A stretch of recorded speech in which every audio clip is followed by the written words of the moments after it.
اور دوسری بات یہ دل کی جتنی بیماریاں نا اس کے لیے میرے محترم بھائیوں نبی صلی اللہ علیہ وآلہ وسلم نے یہ جو اجوا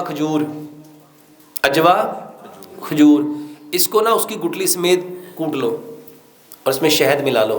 میرے محترم بھائیوں یہ بہترین علاج ہے.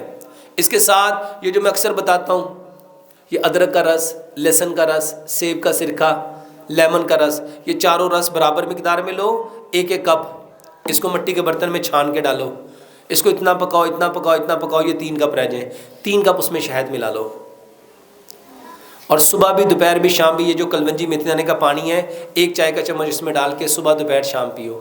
اس کے ساتھ میں ایک چیز اکثر بتاتا ہوں ارجن کا کہوا، واللہ یہ میرا ذاتی تجربہ اتنا زبردست ہے. میرے محترم بھائیوں میں خود ہارٹ پیشنٹ ہوں.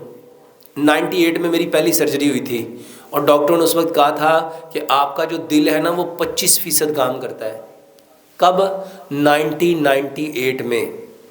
اور انہوں نے کہا تھا یہ دوائی ساری زندگی کھانی ہے اور یہ انجیکشن آپ نے ساری زندگی لگانا ہے اور اگر آپ نے نہ لگایا تو آپ بچو گے نہیں.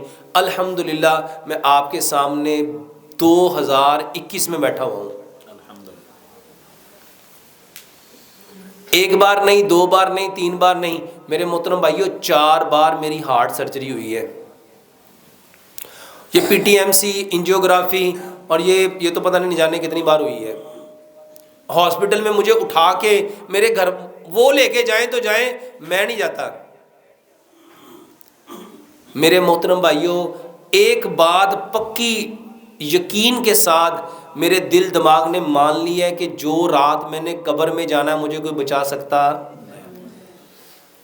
اور اگر نہیں جانا تو کوئی لے جا سکتا. میرے محترم بھائیوں انشاءاللہ اللہ نے کام لینا تھا. وہ 1998 میں وہ ڈاکٹر کہتے تھے میں نے بتایا میں 2nd فلور پہ رہتا ہوں، اس نے کہا لفٹ لگاؤ. دوسرے فلور پہ کہاں جانا ہے؟ لفٹ سے. اور آج الحمدللہ ثم الحمدللہ کوئی مہینہ ایسا نہیں ہوتا کہ پہاڑوں پہ نہ جاتے ہوں، کوئی ماہ ایسا نہیں، اور کوئی 5، 7، 10 ہزار فٹ کی بلندی نہیں، الحمدللہ کئی ہزار فٹ کی بلندی پہ ہائکنگ کر کے جاتے ہیں. اللہ تعالیٰ نے صحت دی ہے. یہ آپ بہن بھائیوں کی دعائیں ہیں.